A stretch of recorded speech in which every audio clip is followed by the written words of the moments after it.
When I started nursing school 16 years ago, I was going to work OB and become a nurse midwife. In all these years, I never helped deliver a baby. My feet have never stood on the desert sand, but I have seen war. November 22nd, 2006, the day before Thanksgiving. Troy's home from Iraq. He's home safe. Things will get back to normal. But I was naive back then. I was enlisted for a long time before I finally commissioned as a nurse. So I got to sit at the table with the guys and just hang out because I'm one of them, or at least that's what I thought back then. Not long after Troy returned home, I drove us up to meet with our friends who had deployed with him, the guys from the table. He said to them, "That woman blew me up 3 times on the ride up here," and then he pointed to me.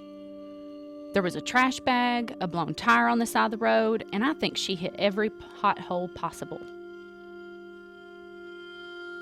I didn't know that's where they hid the IEDs.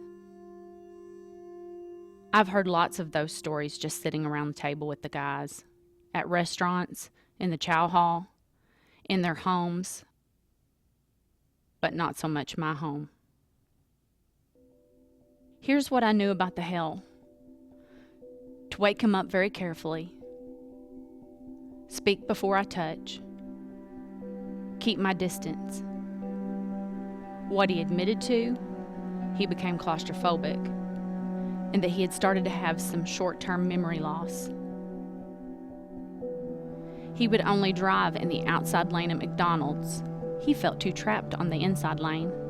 Not that he told me, I just happened to hear about it at the table. There was a lot I didn't know. I couldn't do it anymore, and I told him.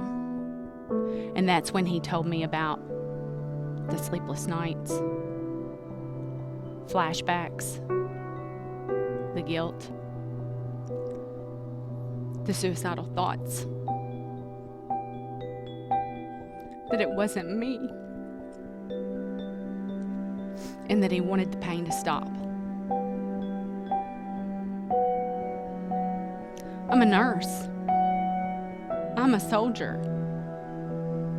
How did I not see it? I lived with my dad, a Korean veteran who would have drank himself to death if he hadn't died of cancer when I was 16. It's everywhere in my family. Brothers, uncles, nephews. I've seen it sitting at the table. It looks the same. It's what you see, or maybe you don't see in their eyes. Can you see it? I can.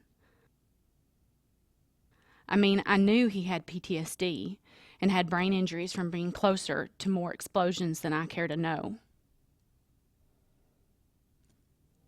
August 2016. I'll complete my psychiatric mental health nurse practitioner certificate program, and I'll start my DNP program. Every soldier should have a battle buddy who has their back. Maybe it's time for us to go back to the table.